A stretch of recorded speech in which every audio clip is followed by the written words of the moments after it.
सभी भाई बहनों को मेरा जय मसीह की। आज हम गॉड हेड के बारे में कुछ बातों को देखेंगे। गॉड हेड क्या होता है? गॉड हेड परमेश्वर के होने को दर्शाता है।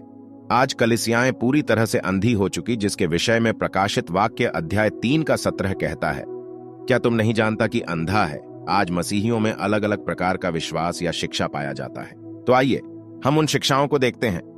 मसीहियों में जो प्रमुख विश्वास पाया जाता है वह है ट्रिनिटेरियनिज्म या ट्रिनिटी, जिसे त्रिएकतावाद कहते हैं। दूसरी जो शिक्षा पाई जाती है वह यूनिटेरियनिज्म या वननेस, जिसे एकतावाद कहते हैं।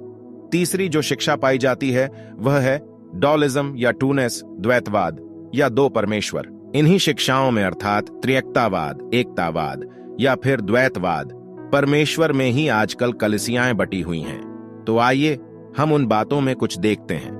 पहली शिक्षा त्रिएकता। त्रिएकता क्या होती है? हम देखते हैं कि इनका विश्वास है कि परमेश्वर 3 अलग अलग व्यक्ति हैं पर एक है। जैसे पिता परमेश्वर है पर पुत्र और पवित्र आत्मा नहीं, पुत्र परमेश्वर है पर पिता और पवित्र आत्मा नहीं, पवित्र आत्मा परमेश्वर है परंतु पुत्र और पिता नहीं। आइए हम इसको कुछ उदाहरण से समझते हैं। जैसे कि यह पिता है और यह पुत्र और यह पवित्र आत्मा। जो पिता है वह पुत्र नहीं है और जो पुत्र है वह पवित्र आत्मा नहीं है। तीनों अलग हैं फिर भी एक है। आइए इसे इस उदाहरण के द्वारा समझने की कोशिश करें। फिर से यह पिता है, यह पुत्र और यह पवित्र आत्मा। जैसे कि माना हारून एक व्यक्ति है, यह इसका पिता है, यह इसका बेटा है और यह इसका भाई।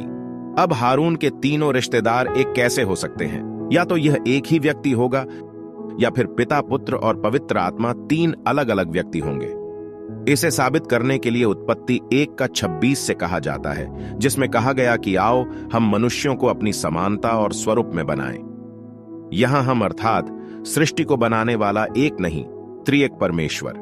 त्रिएकता को साबित करने के लिए अगला जो वचन कहा जाता है कि यीशु मसीह के बपतिस्मा के समय वहां 3 परमेश्वर मौजूद थे। जैसे बपतिस्मे के समय यह पुत्र जो पानी में था, पवित्र आत्मा जो कबूतर के रूप में आया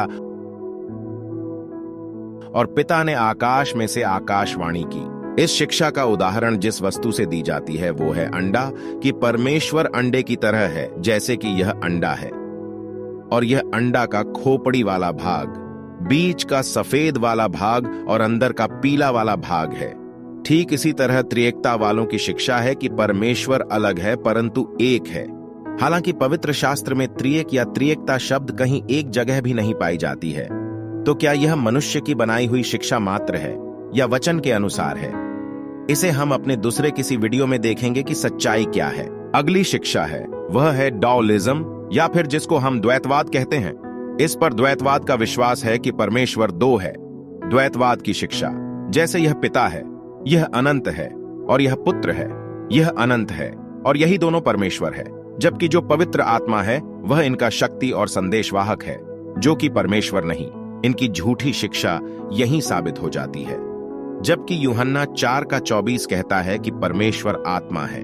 द्वैतवाद में और एक विश्वास निकलकर सामने आता है, वह है माता परमेश्वर या मदर गॉड, जिनका मानना है कि परमेश्वर पिता है और उनकी एक पत्नी भी है जो कि माता परमेश्वर है। अब अगली शिक्षा है वह है वननेस या फिर एकतावाद और इनका विश्वास कि परमेश्वर एक ही है। जो वचन बताया जाता है वह है व्यवस्था विवरण 6:4 की हे इस्राएल सुन, यहोवा हमारा परमेश्वर है, यहोवा एक ही है। एकतावाद में जो प्रमुख विश्वास है वह है ओनली जीसस और जेहोवा विटनेस। इनका जो विश्वास है अर्थात ओनली जीसस वालों का कि केवल यीशु ही परमेश्वर है, जबकि जेहोवा विटनेस वालों का मानना है कि केवल यहोवा ही परमेश्वर है। जबकि वचन पिता, पुत्र और पवित्र आत्मा तीनों के होने को बताता है। तो आखिर ये तीनों कौन है? वास्तव में एक हैं या त्रिएक? इसको हम अपने अगले वीडियो में देखेंगे। तब तक के लिए आप हमारे चैनल को सब्सक्राइब कर लीजिए, क्योंकि जल्द ही हम बाइबल के गुप्त बातों को हमारे चैनल के माध्यम से आपके बीच लाने वाले हैं। God bless you all.